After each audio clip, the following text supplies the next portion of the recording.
Today, introducing Trimble Access 2018. Today's webinar is 1 hour in length, and that includes time at the end for some questions and answers. Everyone is on mute, so if you do have questions you want to submit, please just add them into the questions pane you'll see down the bottom of your screen. Our presenter today is Rob Coote, who is the Product Manager for Trimble Access, and I'll now hand you over to Rob. Thanks, Felicity. So I've got about a dozen slides that I'm going to go through very quickly, just a little bit of an overview, but I'm going to spend most of my time giving you a bit of a demo. I've got quite a lot to go through, so I may go reasonably quickly, but hopefully you can still follow everything. If we run a little short of time with questions at the end, which is a possibility, depending on how things run, we will look to get those answered and back to you sometime after the webinar. Alrighty, so let's just jump through it.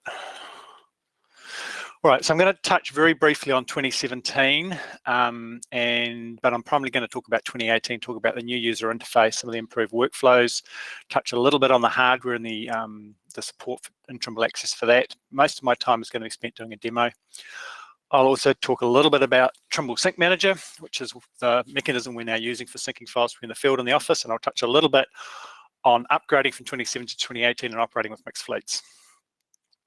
So 2017.20 will be releasing with the TSC7 on Monday. And this is your familiar and trusted Trimble Access. Okay, so anyone with existing TSC3s and wants to buy some TSC7s and add to their crews, and they've got mixed fleets, but they all want to be running the same software, can do that by running 2017.20 on the TSC7s. And it's got support for all the normal stuff. So, of course, now the TSC7 is running Windows 10, so we've got SX10 support, we've got a faster processor and all that sort of stuff, so we can do that on the TSC7. We've got a lot of function keys on the TSC7, so we've got some nice support for that. Serenet radio, internal GPS, all that normal stuff. We've now got some gesture support on the controller as well, so you can pan and zoom and things like that much more easily with your fingers on the screen. And we've also got split screen UI, so you can see the map or video as well as forms on the right-hand side. For anyone wanting to transition from 2017 to 2018, it is fairly straightforward. We've got a relatively simple process to migrate you, and while the UI looks quite different in the new version, there's an awful lot of similarities there, and we'll go through all of that. So why do we do the new Trimble Access design? So we wanted to modernize the interface. So we wanted to, smarten it up, make it look like it was, current sort of software. The old stuff was getting a little bit old. The other thing we wanted to do, of course, was better utilize a much larger screen on the TSC7 and on tablets like the T10 today. We've got some function keys. So we wanted to have some really nice function key support. And we wanted to get a lot better integration between the field and the office. So in the past, the Access Sync service for syncing files was kind of nice, but it didn't have really tight integration between TBC and the field. So we've done a lot of work on that area. And of course, we wanted to make Trimble Access even easier to use. It really was time for a new modern look and feel. And we did a lot of work with UI, UX specialists who helped us with the new design. So it wasn't just a bunch of surveyors sitting around a table thinking, hey, what would look nice? We actually had some experts involved, and we worked very closely with them to ensure that we had something that looked smart and modern, was easy to use, but still really familiar to our existing customers, to surveyors, and had those workflows that they needed and expected. We did a lot of work with styling, color, layout, navigation to make the software easy to use. We've got the gesture support on the map, which makes it really nice for zooming and panning, just like you do on your smartphones. And that's what we tried to do, is make the application work more like your smartphones today. All those things that you're familiar with on your phones, you can now do a lot of that sort of stuff in Trimble Access. So a lot of the main work was around projects and jobs, making it powerful and easy to use to manage your data and for syncing files. General navigation around the software, we wanted to make that as easy as possible as well. So really easy to get around, really easy to get to those favorite screens you use all the time. Nice and easy to set up function keys and all that sort of stuff. With the dual screen layout, we've now got map and video available at the same time as forms, and some really nice tight integration between the two, so they work really, really well together. Kogo, we've done a lot of work in making the map interact with the Kogo forms, so that sort of stuff's nice and simple. And you also have construction information displayed on the map, so you can see progress of what you're doing with those Kogo calcs. We did a lot of work in roading, primarily Trimble roads, around reviewing and editing. So we've made really good use of the larger screen, and other places like Review Job, where we've just made it easy to get to your data and review your data. Couple of quick screen snaps here showing TSC 7 function key support. So when you tap on the little star, you get a choice to make something a favorite or a function or both. And if it's a favorite, it just adds it to the favorite screen. If it's a function, it pops up a form saying, hey, these are all the functions currently assigned. What function key do you want to assign this to? So it's nice and easy. And once something's been set as a favorite or a function, you can actually set on buttons throughout the software. So you learn really easily and quickly which ones you've set up. So that's always there. It helps you just learn how things have been set up. So the software is a lot more map-centric now. So we've got the map, you can see there on the left, and forms on the right. So the map is up most of the time, not all the time, but the majority of the time you can see the map up. You can see points appearing in the map, feature code line work appearing in that sort of stuff while you're measuring. Sync Manager. So Sync Manager is a little geospatial utility that we have created that basically users connect in the background to exchange files, but it's sort of it's an interface between TBC and Trimble Access. So it's getting the data out of TBC into Trimble Sync Manager. You can review it in there, you can add additional things, tweak things, and I'll show you a little bit on that, and then send that data to Trimble Access, do your field work, and then send the data back through Sync Manager. You can create reports in Sync Manager if you want to, or you can export that data back down into TBC. So that's really nice and slick. For those that aren't using TBC, you can run Sync Manager standalone. So you can drop files in there, it creates your jobs and sends them out to the field. So the one big difference with Sync Manager over Access Sync in the past is Access Sync was just syncing files. Once that file turned up on your device, you still needed to go and create a job and link that file. What Sync Manager does now is it's actually, you drop the CSV file or the RXL and all that sort of stuff, you drop those into Sync Manager, it actually creates that job for you based on the properties of TBC. So everything's all set up and it comes through to the data collector and the job's created and it's all ready to go. So it's a lot quicker and a lot simpler. So basically, yeah, all this is just creating a much easier field to office processes. The syncing's a lot easier. There's a lot less configuration in the field. You can assign jobs to people so that the people in the field can more easily find the work that's assigned to them. You don't have to use the assigned properties of it, but you can. You can go and find jobs that aren't assigned to you if you want to. So you can see those things in the cloud as well. So it's all about getting you to work easier and faster. I'm hoping that through making all of this easier, we'll find that our field crews out there today that aren't using terribly sophisticated workflows because it might just be a little bit too hard, might start doing more of these things with DXF files, for example. So some people keep fairly simple processes. We just set out points from CSVs because that's the easiest workflow. But now through all of these improvements here, I'm kind of hoping that people will use DXFs and other files a little bit more to do some of these things. So we've got a modern operating system on the TSC 7 and the T10. It's Windows 10. Our design previously was focused around the TSC 3 and Windows Mobile, but what we're now doing is we've kind of shifted away from the TSC 3, shifted away from Windows Mobile, and really focusing on working with larger screens and a more modern operating system. This will put us in a better position in the future for other devices with different screen orientations, screen sizes, and stuff like that. So 2018 is optimized for Windows 10. It does still support Windows 7, Windows 8, but you do need to look at the minimum specs of any machines running Windows 7 and 8 because those are older computers and they may not actually have the speed we need to run Trimble Access on them. So Human 2, for example, the Kino, the Motion, they're not supported. They really don't perform very well with the new Trimble Access 2018. One thing with the new version is that we really have moved forwards significantly, and the old platforms and the old operating systems are no longer supported. So we can't put Trimble Access 2018 on those old devices. It simply isn't possible to do that. So There will still be changes in the future to 2017.2021, minor changes as things come up. Anything that's important that needs to happen on that old branch of the software, then there will be changes happening there. But the majority of development from now on will be in the new Trimble Access 2018. Of course, licenses are transferable now, so if you've got TSC2s, TSC3s, other data collectors like that you'd like to retire and move forwards with new controllers, then the Trimble Access licenses can be transferred as long as you have software maintenance agreements. Touch quickly on upgrading from 2017 to 2018. So with every new version of Trimble Access, there are normally format changes to the job files as we add more records, more information. So those files will need to be converted. And when you do an upgrade on a TSC3 today from 2016 to 2017, then the Trimble Installation Manager manages that process of upgrading those files. And that similar kind of process can be used when moving from 2017 to 2018. So if you've got 2017-20 on a T10 or a TSC7, then when you do an upgrade, it will just convert those files into the 2018 version.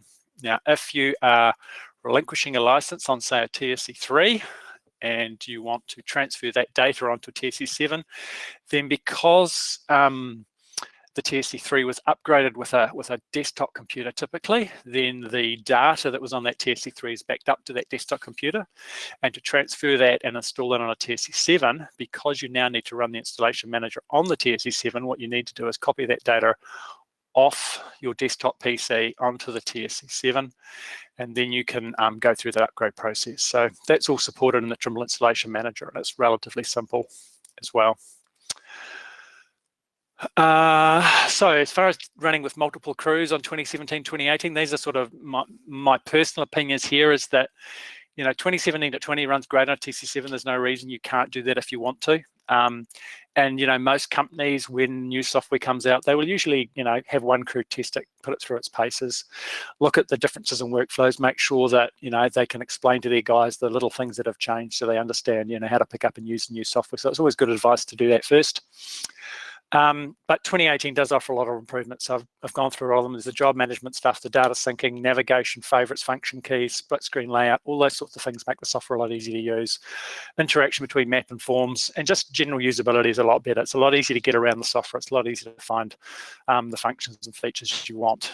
The main challenge, I think, with running multiple crews would be file version compatibility, but this is really only an issue if you expect to copy a file off a TSC3 and use it on a TSC7, for example, running 2018. So there will be a file conversion issue there, but sharing other files, it's not really a big deal. And the other main difference is really around the data syncing. So in the old Trimble Access, we've got Access Sync, which is just syncing individual files, versus Trimble Sync Manager, which is doing projects and jobs. So the process there is quite different, but both work. There's no reason why you can't use both if you've got mixed fleets. And a lot of people aren't using Access Sync today anyway. They're just using Dropbox and email and all those other sorts of things for getting files across USB sticks. So you can use all that. So that's not really a major hurdle either. The migration from 2017 to 2018 is really easy. So you'll see as I get into my demo next that there's an awful lot of similarity there. We've changed the front end UI primarily around projects and jobs, and a few other bits and pieces have moved around, but the underlying systems are all exactly the same. So most of the engineering development work was really around the UI layer. The underlying computation engines and all that stuff is exactly the same and under the hood. So yeah, moving from 2017 to 2018 is really quite easy. For those of us in testing that have been working with 2018 a lot over the last year through development, whenever we have to go and grab a 2017 controller and have a bit of a play around with it, we always get a little bit disappointed because it's just a little bit harder to use. We're really getting quite used to the new 2018 interface, and we do really like it.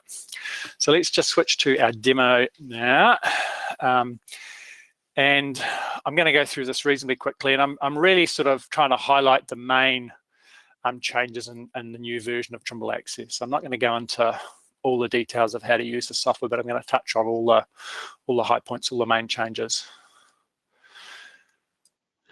Alrighty, so what I'd like to do now is show you Trimble Access, the new Trimble Access 2018.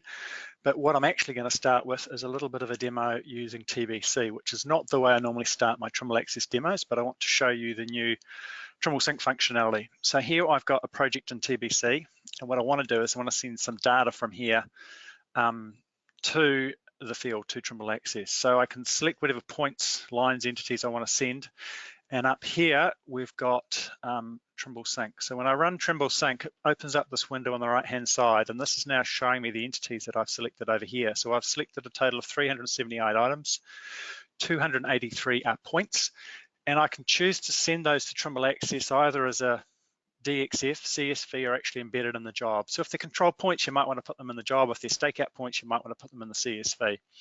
And I've also got some line work selected here. Now, if I don't actually want that line work, I just want to send the CSV, then I can actually click on delete there. And now I've only selected those CSV points. But let's go back and just pick everything.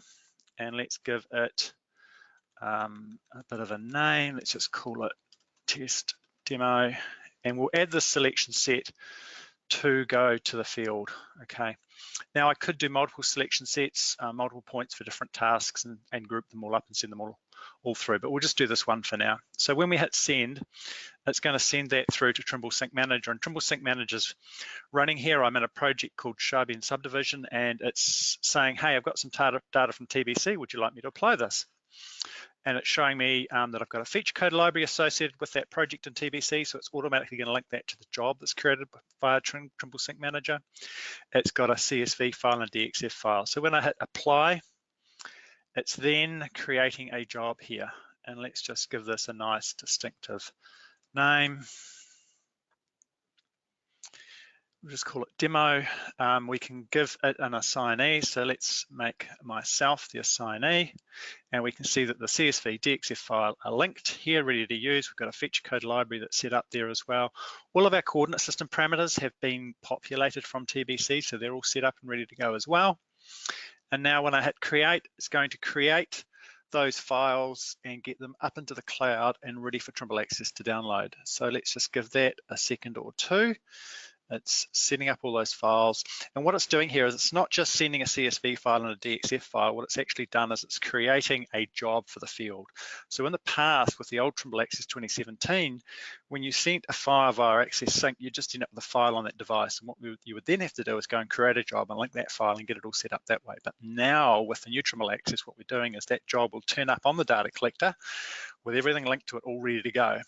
So here we can see now 3 jobs. So these are 2 that I've previously used. You can see one here says field work completed, one of them still work in progress, and this is the new one I've just created.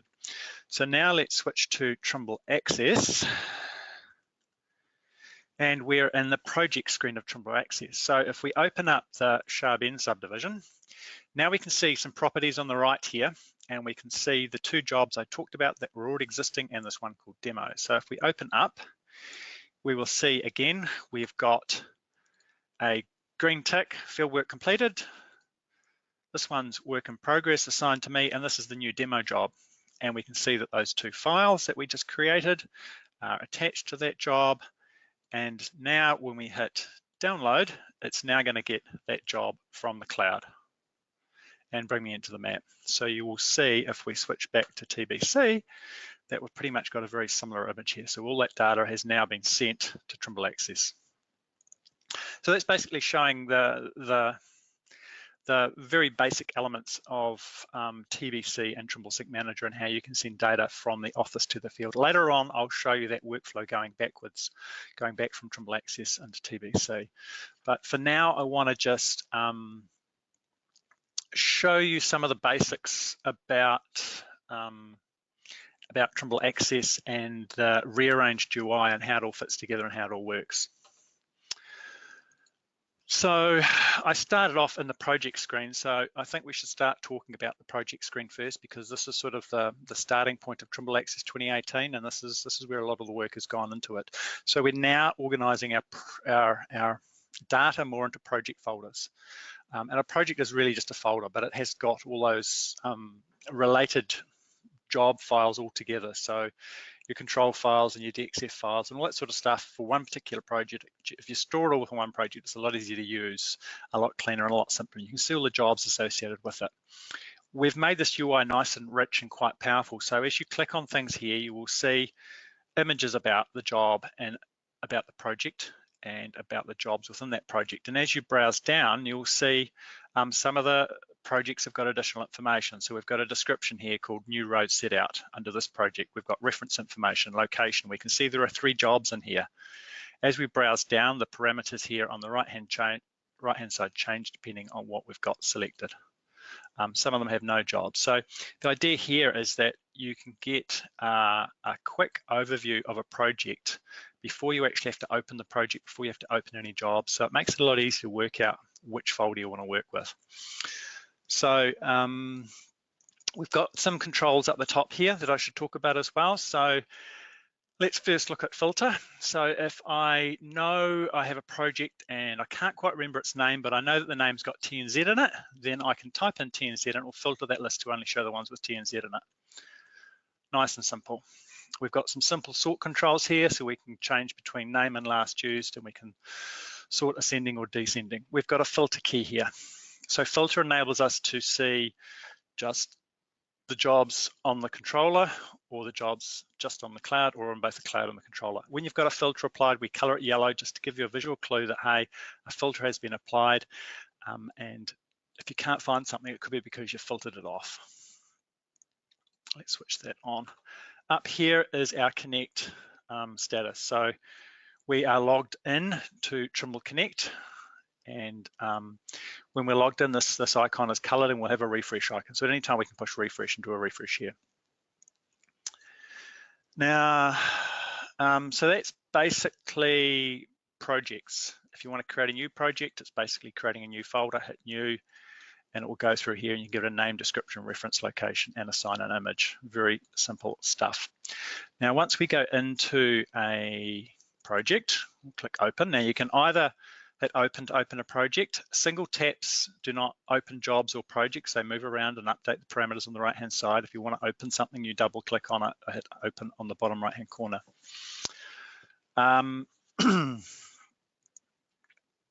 So we've got similar information and similar controls in here. So we've got the filter, we've got the same sorting controls, we've got cloud icons down here. So what these icons are telling us is that Birmingham Car Park has got some data to go up.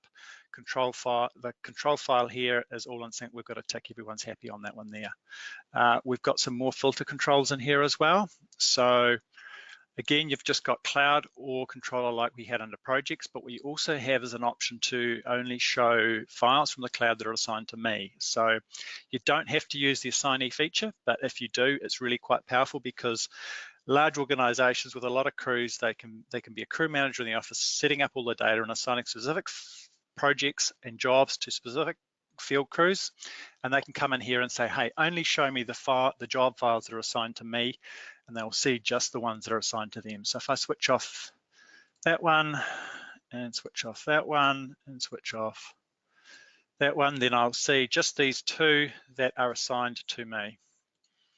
But we can go and switch them all back on again. Status completed, that one there's kind of nice in that jobs that have been completed can be hidden. So you'll see here, this one with the big green tick, this job is finished. And if I don't want to see those jobs that have been completed, I want to get them out of my view, then I can just hide them. And anytime you can bring them back. So that's just really cool. Again, you'll see your linked files on the right-hand side here. So I can see that this job has got a CSV and a DXF file linked. And this is just another visual clue to help you pick the jobs you're after. So in the past, a lot of people used to say, hey, look, sometimes I can't determine which job I need to work on right now based on the name alone. Sometimes I've got to open up the file and work out which files are linked to it. So you no longer need to go through that process of doing that. You can actually see at a glance which files you might want here. When we're in here and we hit new, we're just basically going to create a new job, much like you did in the old Trimble Access, and we can show you that here. So when you click new, you will recognize all of these fields are very, very similar to what you've had in the past with new jobs. Nothing has changed in here too much, apart from one little thing. You can create jobs from templates, and it could be the last used job or a template that you've created previously. But we also have an option here to create from job XML or DC files. So this option to create jobs from job XMLs or DC files has always been in Trimble Access, but it's been hidden under import. You used to go into import and say import a job via job XML or DC, but what it was basically doing was creating a job from a job XML or DC file. So those people that are using perhaps third-party Office software that are exporting data in either of these two formats now have a nice, easy process for creating new jobs directly from those files with this UI without having to go into import export. So let's bounce out of here. Now there's a lot of additional controls along the bottom. So the old job menu that was in the old Trimble Access has changed quite a bit, and we've moved a lot of the functionality down here. So properties is just properties, and it's the same sort of stuff you see when you create a new job. It's all those same information. Import export, so we used to have a number of import and export options. We used to have import fixed formats and custom ASCII, and we used to have export fixed formats and custom ASCII. And what we've done is we've merged those together so that we've just got one import option and one export option. And all the choices you get are in under here. So it's all together in the one place. There's no more complexity around now. I don't need a fixed format or a custom format. Apart from that, the functionality is much the same. We've just merged it all into one place. Import is more or less the same. Send and receive functionality also used to be located in the old Trimble Access in a similar place here. Now that was functionality that people these days generally do not use a lot at all. So we've actually removed that functionality. So the old send data to an SDR33 data collector type functionality is no longer supported. All right, so all the copy stuff has now been merged into one location. So we used to have 3 items in the menu for copy. We had copy job files to, and it could be a USB stick or another folder, copy job files from, same sort of thing, as well as copy between jobs. What we've done is merged all these 3 into one form so that you can basically open the screen and go, now which of those copy functions do I want? Okay, no, it's not that one, it's not that one, it's this one, right? Okay, excellent. And away you go. In the past, you sometimes had to jump in and out of the menus to get down to the one you wanted if you weren't quite sure. This screen will remember your last use, so when you come back in here, if you only ever use copy between jobs, then this will be the one that's always up. So that really very, very quickly covers projects and jobs. Now, you don't have to put all your jobs into specific project folders if you don't want to. If you want to put all of your work into one folder or into a couple of folders, you can certainly do that. There's nothing to stop you from doing that. But if you like to organize your data a little bit better, keep your control files and CSV files and DXF files for one specific project altogether, then project folders are a really nice way to do that. That sort of covers projects and jobs. Oh, one little thing I should show you is this button up in the top right-hand side. So up here, we have the ability to delete jobs or upload and download. Now, you won't typically use the upload and download feature up in the right-hand kebab menu up here very, very often, because what you will normally do is you'll come and you go, okay, so this job here called Birmingham Car Park, I've actually finished with that job. So what I'll do is I'll change my progress to my status to fieldwork complete. And when I do that, it will automatically upload that job back to the cloud. So you don't need to go up in here and select upload download. That will happen more or less automatically if you mark your status fieldwork completed. Now, if partway through a job you want to go and do some syncing on that job, by all means, and you can come up here and say upload, upload, upload. You can do that as often as you want. But normally it'll be actioned off that. And as you saw earlier, when there's a new job coming down, you'll have download on the bottom right-hand side. So normally it'll be download on the bottom right, open a new job that's come down from the cloud. When you're finished with that job, you just say fieldwork completed and it'll send it back to the cloud. Now you can go and change those statuses back and things like that. We don't stop you from doing that. So if you accidentally mark something as fieldwork completed, there's nothing to stop you actually going back and changing that status and working on it again. Now, when you do mark that completed, then a message will go back through to Sync Manager, and the person in the office will get a notification that, hey, this job is completed, and they can start doing some office processing on it. All right, I think we've covered most things under projects and jobs. Let's just open that one. And let's go and talk a little bit about the menu. So When we click on the main menu button in the top left, or also on the TSC7 controller, it's also known as the burger button colloquially, what happens there is we open up this screen here, and down the left-hand side, you will see your regular old menu, and you will see the menu system for general survey is hidden under general survey. You'll see instrument, settings, help, about, and if you scroll, you'll see exit off the bottom. So there's a lot of information going on in here, but the first thing at the very top is your project. So you can see the project you're in, and you can see the job that is currently running. Favorites is the next one down, and this is one of the most important ones in here. And you'll notice that when I open the screen, favorites is actually opened automatically for me, and what it's showing in the middle is all the favorites that I've already pre-configured. So I've set up review job, point manager, key and note. All of these have been favorites that I've created manually. Now this return to list down the right hand side is just like the old switch to in the old Trimble Access. So all the open windows will be listed down the right hand side here. Now, if I want to go and do anything, then the easiest way generally to navigate around the software is to hit the burger button. It will open up this screen, and then I can just either click directly on the screen to go to measure codes or stakeout, or I can actually use the little shortcut numbers in the top right hand corner, and those are my shortcut keys. So if I press 1 now, it will go to review job. So it's jumped straight into review job. So that is how quick it is to navigate around the software. Very, very quick. Now you can navigate this with the keyboard too. So I can use the arrow keys to jump around in here, navigate around. If I want to go back out of favorites, then I go to the left, and then I can arrow down through these menus here. So I can arrow around. But the one little thing to remember is that because it always opens in favorites, if you start using the keyboard, you can't directly do the arrow down and go down through the menu. You've actually got to jump over to the left and go down. So that's one little thing to be aware of. But what we want people to do is really use favorites. So we've made favorites the focal point of the screen. Little pencil icon up here will let you do some very basic editing on favorites. So here we can see the favorites that have been created. I can delete all of those. I can delete them one by one, and I can go back to a set of defaults. We don't have the ability to sort and order favorites yet, but that's something we will do in the future. All right.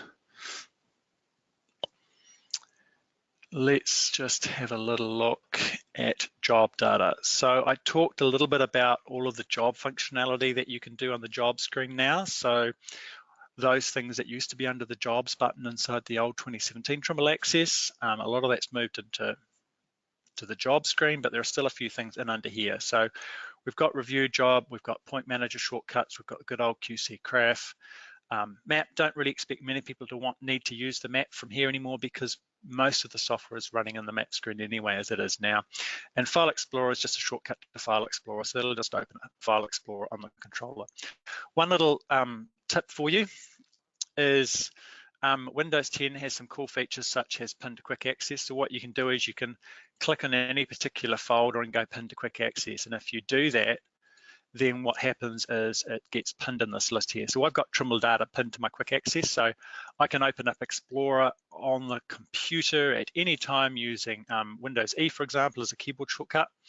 And then to get to my data folders, I can just use my pin to quick access. One other quite cool thing that I really like to do is on the bottom here, you'll see on your taskbar, you can actually pin things to your taskbar as well. So I've got the Trimble Access shortcut pinned to my taskbar. I can unpin it and then pin it again. But this is a really, really cool way to always get access to Trimble Access while it's running on the device, either to start it or to actually run it. So there's a couple of quick tips. One other little thing is that the data is all stored under program data. So it's program data, and by default, Windows often hides that. So if you go to the View tab here and click on Hidden Items, and you can see those folders. So that's just the way Windows likes your data to be stored here, and by default, it does hide that stuff. So you just need to know those two little things to get in and access your data. While I'm talking about that, a couple of other differences here to the old 2017 Trimble Access is that in the past, when you started the application, you had to basically log in as a user. And what that would do is it would create a folder on the device with your username. And if you had multiple users on that device, sometimes everyone would create their own login and all the data would be stored under their username, which made sharing information rather difficult.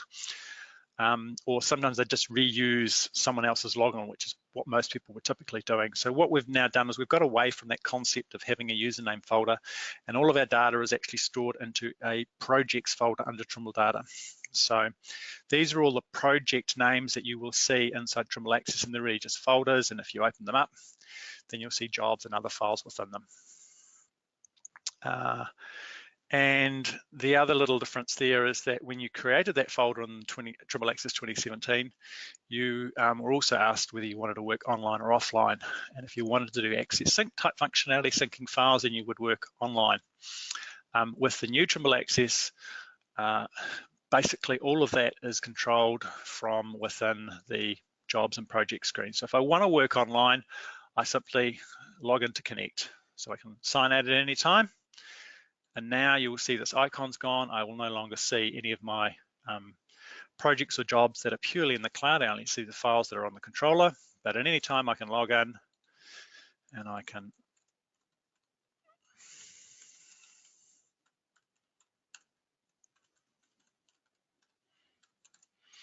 and if I always want to stay logged in, it's typically how I work, then I can stay logged in. Okay, so it's as easy as that. So when I shut down Trimble Access, restart Trimble Access, it'll say, hey, I was logged in last time, we'll log in again. So there's no complexity around switching out to Access Sync and firing up Access Sync and logging in there and then leaving that open and switching back. Basically, if you want to be online, log in online, you can refresh it at any time to pick up new files that are put into the cloud. So this stuff's really, really simple, and it just works really nicely with everything coming down already linked up. I haven't talked much about multiple applications. So we used to have the Trimble Access launcher, and that was where you would fire up other applications. It's also where you would get to settings and survey styles and all that sort of stuff. We no longer have the launcher, so when you start Trimble Access, it basically starts inside the project screen. It asks you to pick a project, pick a job, and away you go. If you want to switch applications, then you can do that by clicking either on the icon here for General Survey, or you will also see in the top here, we've got an icon now showing roads because I'm in roads, but I can switch back to General Survey. And it's easy as that to switch between applications. The menu will change depending on the current application. So if I've got roads, it'll show the roads menu. If I've got General Survey, then it will show the General Survey menu. Now the software remembers the last used application. So if 95% of the time you run roads, then every time you start up Trimble Access, it will start up in roads. But again, switching to any other application is only 2 clicks away. Very, very simple.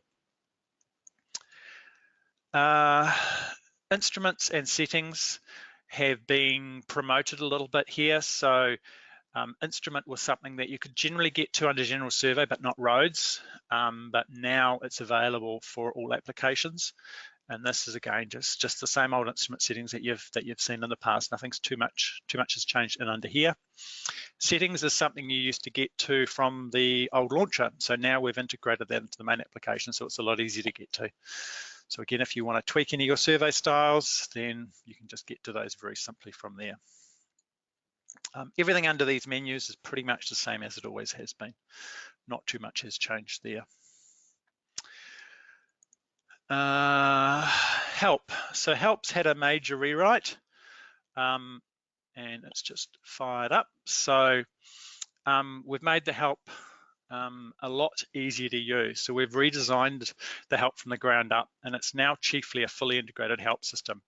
It's got intuitive text search capabilities and easy to use navigation between topics. So really, really easy. You can just search for stuff up here, and we've got browsing ability down through the topics here, and we've got expandable sections as well. So you can read a topic, and if you finish reading that topic, you can close that and you can browse to another topic. So the help on the data collector looks just like this. It is also available from the web, so anyone can access the help from the web, and it looks exactly the same as well. Searching's really quick and easy, and also copying information out of here. So in the past, if you wanted to copy something out of a PDF, you could highlight things, and when you went copy and paste, a lot of the formatting would get messed up in that process. But here, all this formatting is going to be remembered. So taking information to share some stuff with someone who's having trouble, or creating your own cheat sheets, that sort of stuff is going to be a lot easier with the new help. Jumping back here, I will jump into review, and I want to show you something about scroll bars. So as I move around in here, and let's just jump back to general survey, what you will see is that there's no exit button. So exit is actually off the bottom here. And if you see me moving my mouse, then you'll see a little fine scroll bar appearing. And this is like on your cell phone. So often in your cell phone, you will see a scroll bar appear briefly to indicate that there is scrolling available and to swipe with your finger to scroll, but it doesn't leave that scroll bar up. So we've got two types of scroll bars in Trimble Access now. We've got this little fine one that is just a clue that, hey, there's some scrolling to be done. But we also have a bigger scroll bar. So in places where there's a lot of data to move, review job, point manager, things like that, then you actually have a much bigger scroll bar. You can click to jump to specific places, or you can grab it and move. But in other places, we have a very fine scroll bar. So here on the right, you can see a very, very small, right down the far right-hand side, a very, very small scroll bar. So just wanted to highlight there are two different scroll bars, and use your finger to swipe. You can use the arrow keys to move up and down, all that sort of stuff as well. Most of the functionality in here is very similar to what it used to be before. So we can expand on these things. We can click to get more information down the right-hand side. So one other thing we've done here is we've made review job split screen. So we can see bulk of the information down the left-hand side, but we can click on any record at any time, and we can see information about that point, and we can scroll on this side too. So getting around and looking at jobs is going to be a lot easier in here now. So with the 2017 Trimble Access, there used to be a lot of in and out. You'd click on something, it would open up another screen, and you'd close that screen down, and you'd scroll down a bit, and you click on something else, it would open it.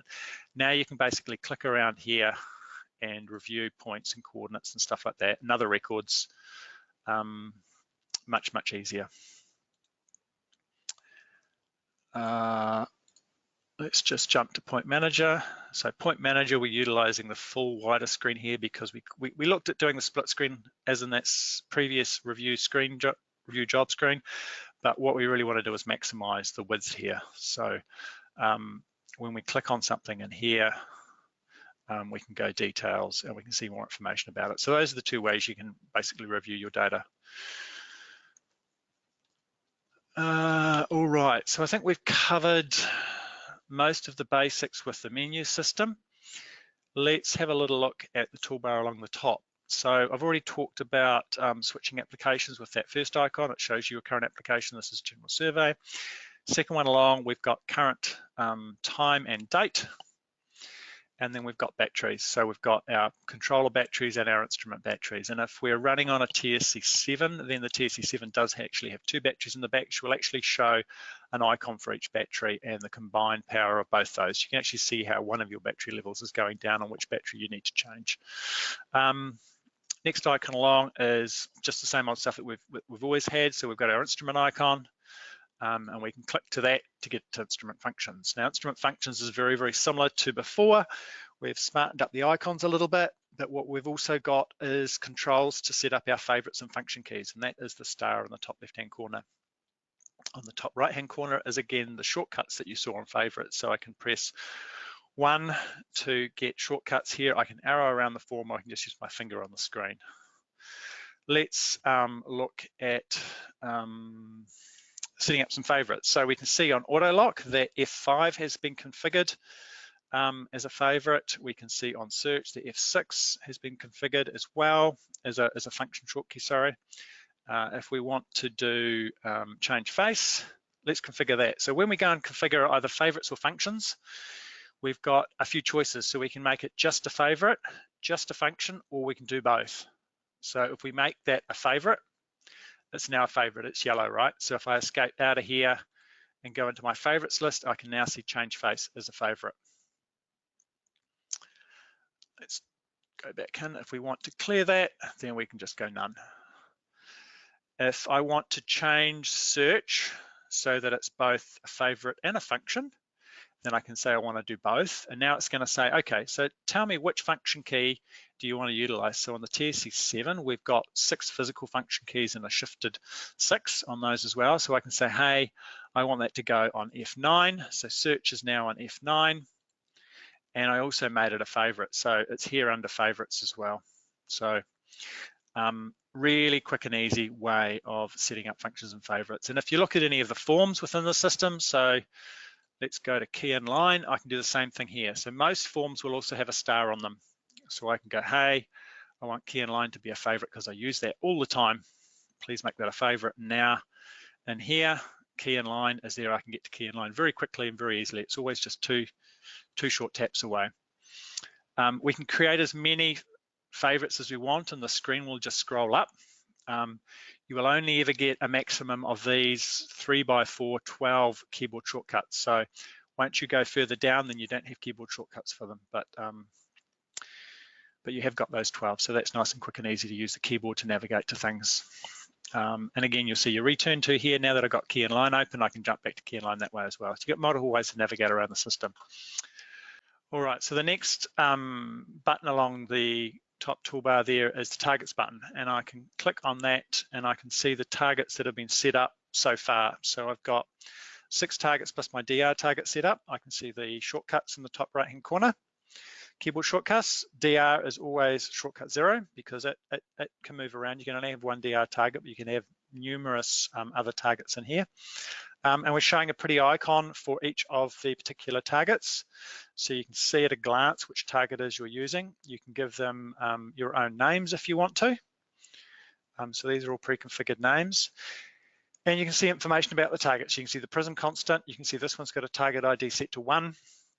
And you can see your target height. So there's two main workflows that you might use in here. The first one is just switching from one target to another. So I can switch from target 3 to target 6 by just clicking on it. Now we're in target 6. We can switch back to target 3. Now we're in target 3. I could use a keyboard shortcut, so I could hit 5 on my keyboard, and now I've jumped to target 5. So that's all very, very quick and easy. If you want to edit a target height, then you can just tap directly in the target height field, and you can change that value too. So that's very, very easy too. So the predominant workflow is either switching targets or editing target heights. If you want to do anything else, then you have the edit button, and we can go and we can click on something and we can edit it and change the appropriate things in here, like target IDs and prism constants for the targets that will let you. So if we go to one of the custom ones, so I can either do a tap and hold. So now I could change the prism constant on this and edit that, and now we're using this custom target with prism constant 30 mils. So that's your main workflow there. So we've made the buttons a lot bigger, we've put a lot more information on them, we've put pretty pictures of the targets, you can more easily identify them. And you can also make this favorite if you want to, but I'm not sure that would make sense for most people because it's only one click away anyway, but you can do that if you want to make it a function key or a favorite. So that's targets. Next thing along is our status line. So you'll see things have been rearranged a little bit here. So what we've actually done is we've consolidated this target, the status bar and the status line into one area. Okay, so we've brought similar sorts of information all together to make the software a little bit easier to use. You can click on the status line as you always have been to be able to switch between devices. So I happen to have an SX10 connected as well as GPS. And when I switch to GPS, then I can switch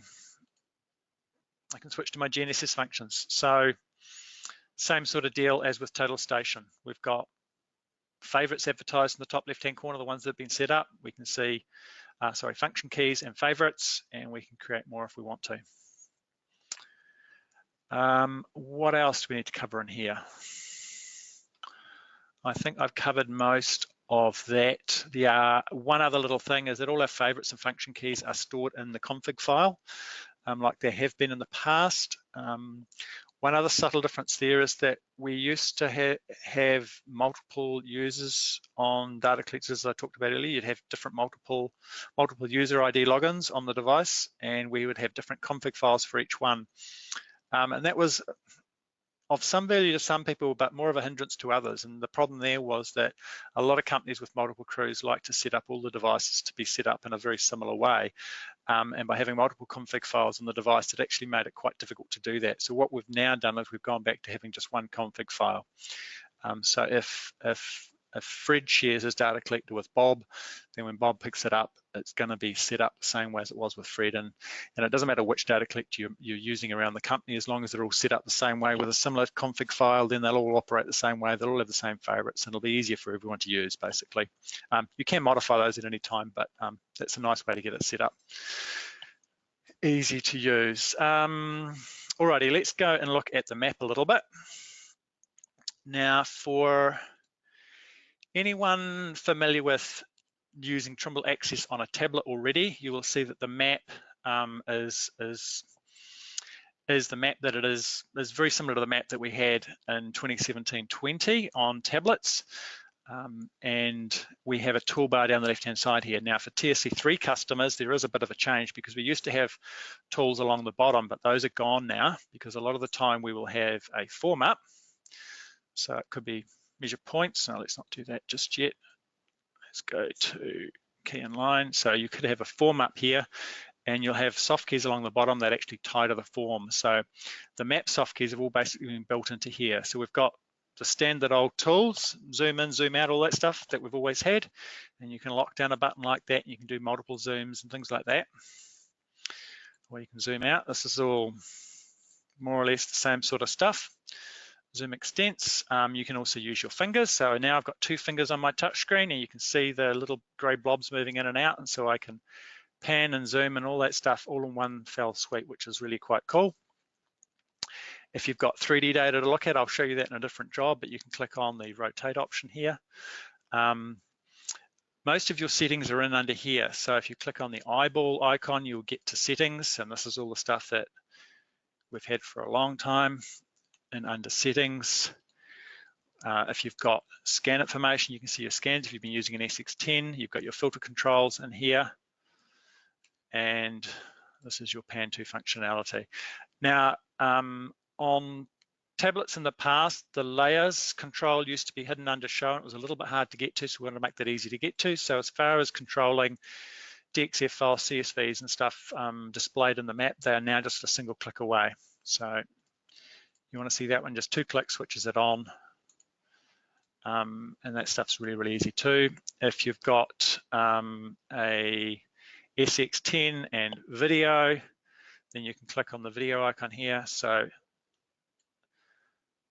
moving around is very easy. So I'm in a very small meeting room right now, but so jumping between video and map is very, very simple. For those familiar with the map on the tablet in the past, there used to be a 2D map and a 3D map. And the 2D map was the traditional map that we had on TSC3s. The 3D map is this map here where you can do cool 3D stuff. So with 2018, we no longer need the 2D map. It's just 3D map.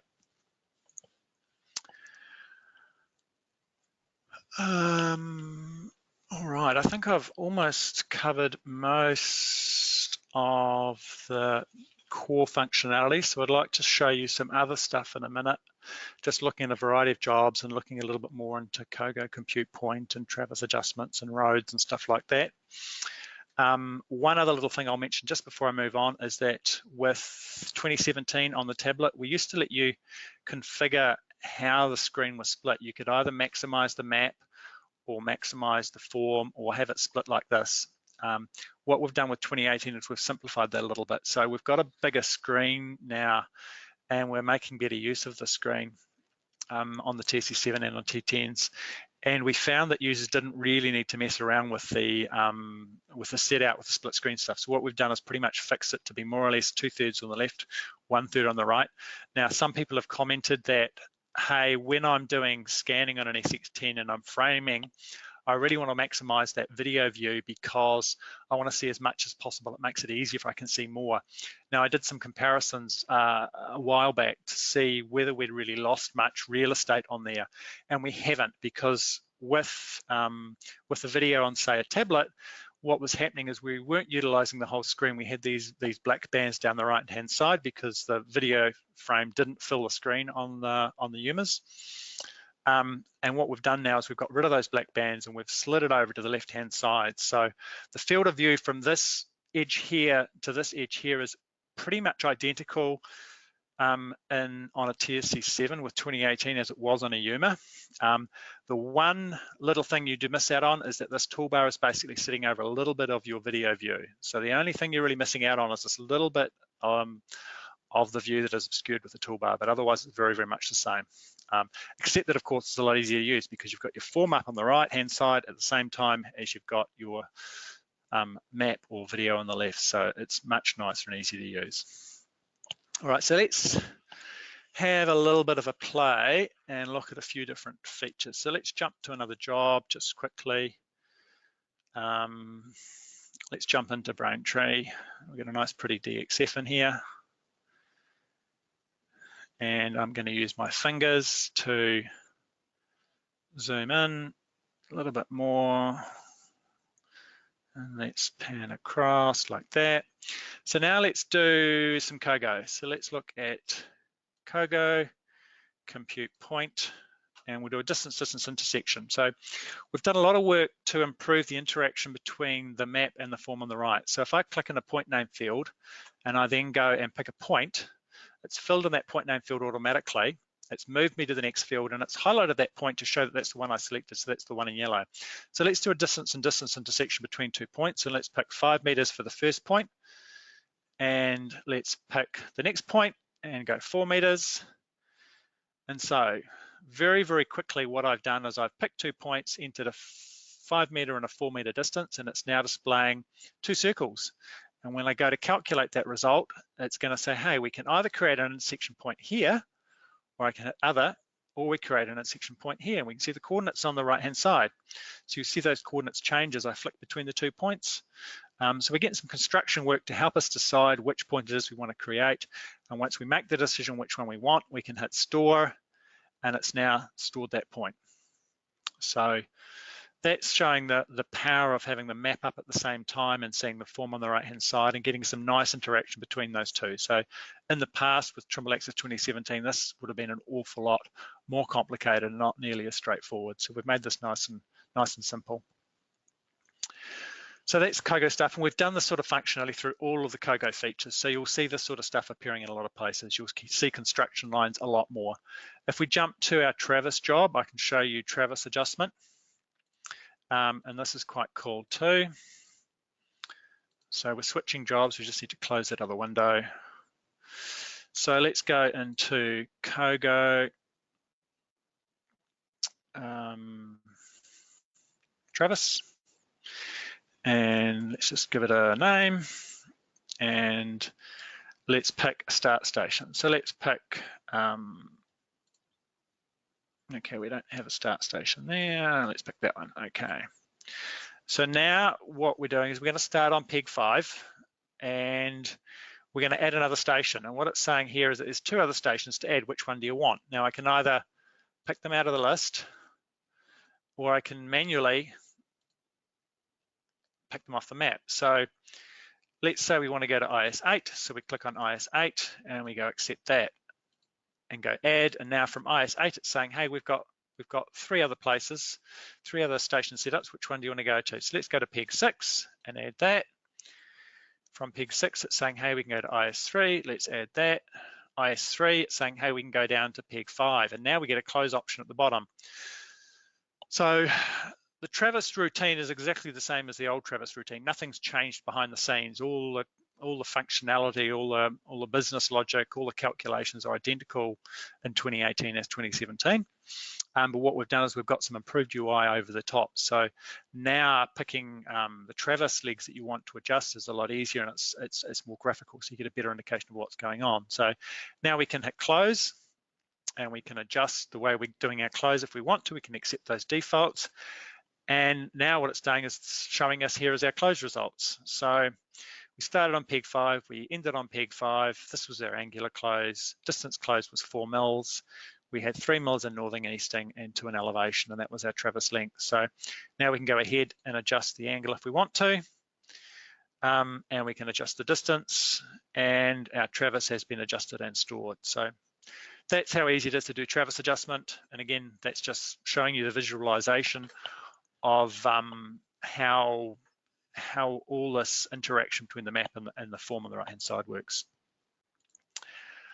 But I think that's basically most of what I wanted to show right now, but I'm definitely open up for questions if anybody has some questions, and we do actually have quite a few that have come through, so we will look at answering those next.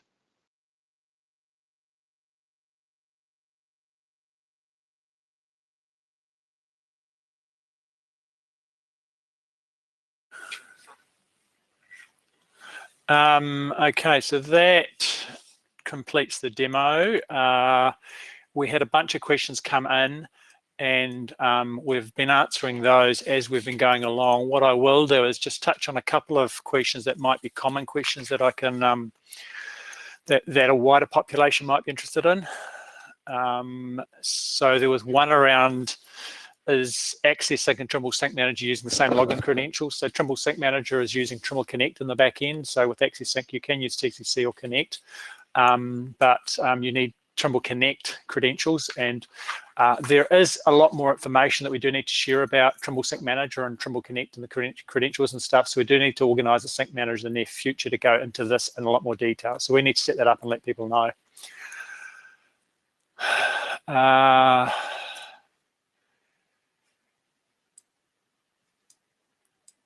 See, that's another good question in here. So as far as job compatibility and stuff goes, you know, people have been running mixed versions in the field today between 2016, 2017, 2013, you know, whatever version it is. There's been the same job version and compatibility issues, and there's ways to get around that by exporting CSVs or job XML. So all of those options are still available between 2017 and 2018. So, you know, 2018 is the next version of 2017. It's very similar in respect to file compatibility as any other version as far as upgrades and stuff go. So you know, it's not completely new software. It is really just a new front end. One thing I didn't cover is around functionality that was in the TSC3 version 2017 that isn't in 2018, and most functionality is still there. There's a few things, you know, that were very infrequently used that we've removed. So send and receive files and stuff like that. We've got support for, you know, most of your more modern totalizations and instruments, but some of the old ones, the Zeiss Altas, 3600s, 5600s, the Geometer. So we have dropped support for some of those older ones, but the majority are still there.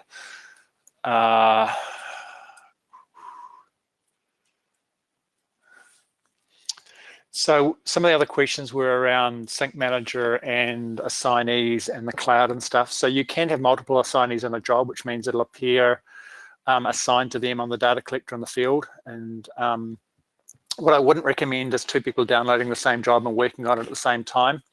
So those jobs will go back into the cloud, into Connect. And what Connect does in those situations is it's got history on files being synced back. So if one person synced back one file, that would go back into the cloud, and if another crew was working on that same file at the same time, storing different data in that same file, then it'll get synced back to Connect as well, and the last synced file will basically appear up there. So there is history in Connect. You can get back to those other versions, but we're not merging data from two different files into one. You know, that is nearly impossible to do because you just don't know what the other person's doing in that file. So my recommendation would be to not have people working on the same file at the same time.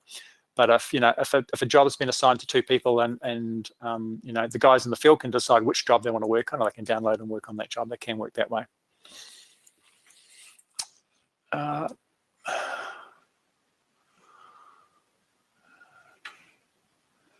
think that's most of it. So one of the other questions was around, this is a good one as well, around running mixed crews and the fact that the TSC7 can run 2017 or 2018, but the TSC3 can only run 2017.20 versions.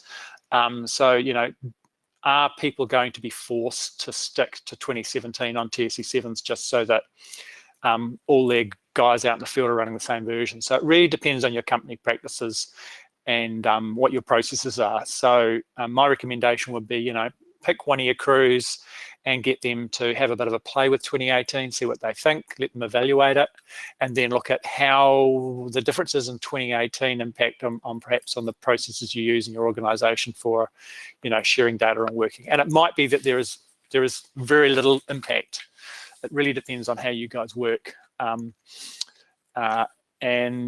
So, some companies might say it's a real problem having mixed crews, and some other companies may say it's no problem whatsoever, and we're going to start using 2018 and we'll work to migrate our TSC3s and upgrade over time. So it really depends on how your organisation works. And my advice would be to, just evaluate it for yourselves and see how it looks. I think that sort of covers most of the main questions that come up, but I have answered most of the other ones, and we will look to share some of these questions to those that haven't been answered, so we'll get some answers back to you. And I think that covers it for now. So thank you everyone for attending. I hope you learned something. I hope you found this interesting. I hope you're excited by the new version, because we certainly are, and we look forward to getting it released to you soon and having you all using it. Thanks very much. Cheers. Bye.